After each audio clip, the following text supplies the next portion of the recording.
Bonjour et bienvenue dans mon passé.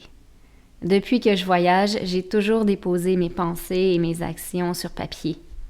À quoi servent les histoires si elles ne sont jamais racontées? J'ai décidé de vous les partager. Tout ce que vous entendrez, c'est réellement passé. J'ouvre ici mes journaux de bord, les courriels envoyés à mes amis, à mes amoureux, à ma famille.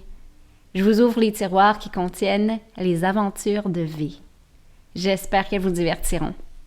Bien sûr, j'ai changé certains noms par souci de respect de la vie privée des autres. En souhaitant vous transporter ailleurs l'espace d'un moment, parce que ça fait du bien.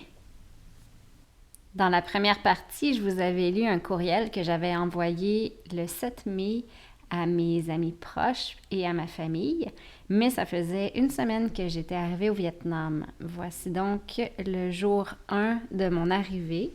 C'est mon journal de bord, jeudi le 1er mai 2008. J'étouffe. Il fait chaud.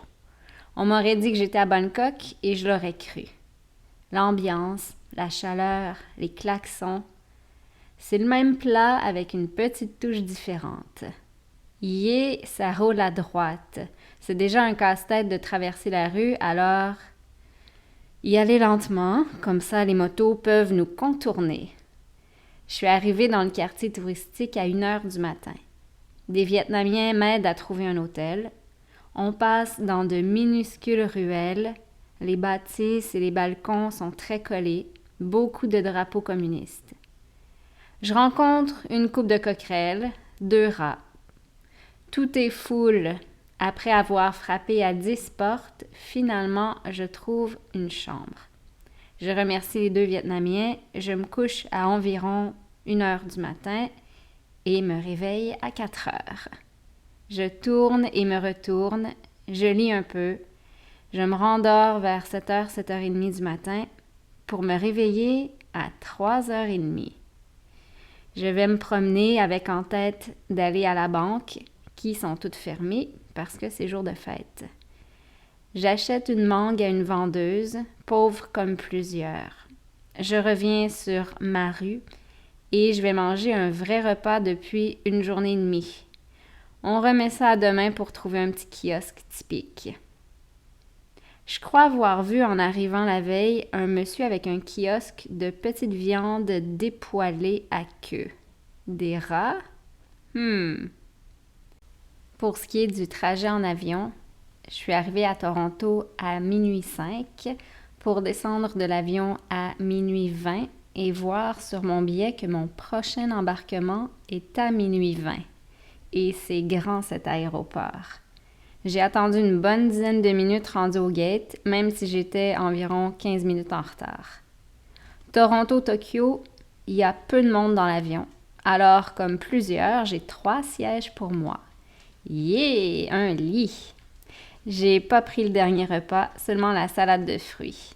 Une chance, car après, la turbulence a commencé et j'ai été malade. La pilule pour dormir a été efficace environ 4 heures, avec un sommeil coupé d'un repas. Moi qui croyais faire ma nuit avec ça. Arrivé à Tokyo, il reste 3 heures avant mon vol.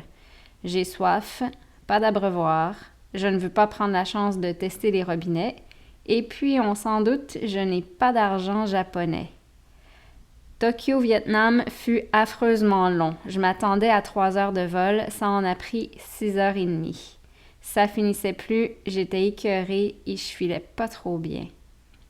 25 heures plus tard, je suis rendue. Et c'est parti, il faut barguiner avec les taxis, ne pas se faire avoir et insister pour me faire déposer à l'endroit voulu. Tiens, l'Asie, ça me revient maintenant. Vendredi 2 mai. Je suis assise. La chaise n'est même pas confortable. J'ai des ampoules. Aouh! On devine que j'ai marché toute la journée. Pour commencer, le seul temple hindou encore actif de la ville, le temple Mariamman. Beau clocher, des animaux sculptés et plein de couleurs. On veut me vendre de l'encens à l'entrée, je refuse. On me fout dans les mains des chandelles, un cadeau, un bracelet de fleurs et un paquet d'encens. Et la dame entre avec moi. Elle me dépose mes paquets devant l'autel, m'indique où mettre le bracelet, me déballe l'encens et me l'allume, puis elle m'indique que je dois faire le tour et déposer un encens dans chaque pot en priant chaque fois, ce qui veut dire 2 coups de baguette dans les airs.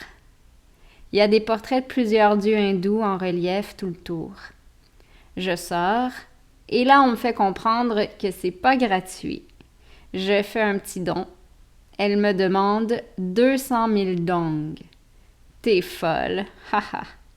Je me laisse pas intimider. J'en ai vu d'autres, hein. 200 000, c'est le prix d'une nuit d'hôtel plus un repas au resto. Je lui donne 2000 et je sacre mon camp. Puis le palais de la réunification, construit dans les années 60, est demeuré tel quel en 1975, lorsque la République tomba, Sud-Vietnam. J'ai oublié de mentionner que je m'étais réveillée vers 3h30 du matin. J'ai décidé de me lever finalement à 8h pour ne pas donner raison à mon cadran une demi-heure plus tard.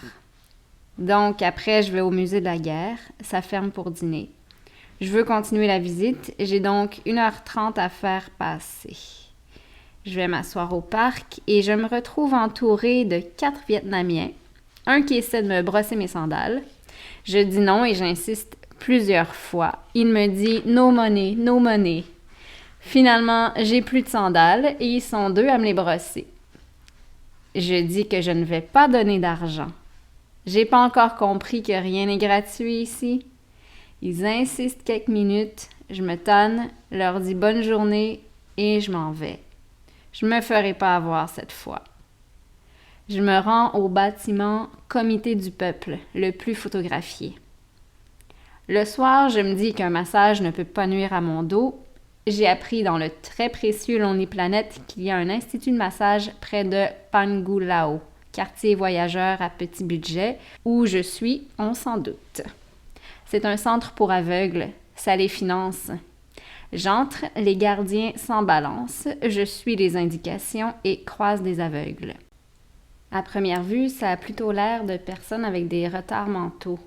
Je suis plus trop sûre. Le monsieur qui fait payer ne me dit même pas bonjour. Il me dépose un ticket avec le prix.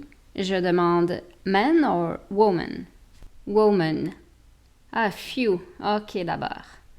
Quand l'aveugle entre, en mangeant et en sapant son pain, un œil sorti de l'orbite et les 2 genres blancs opaques bizarres, mon feeling change. Et puis le massage. Un amalgame d'un enfant qui découvre sa dextérité, qui apprend le piano, joue de la batterie et qui tapoche. Taille massage, je veux un taille massage. Déception. Dodo à 10h, j'ouvre les yeux à 5h et décide de commencer ma journée.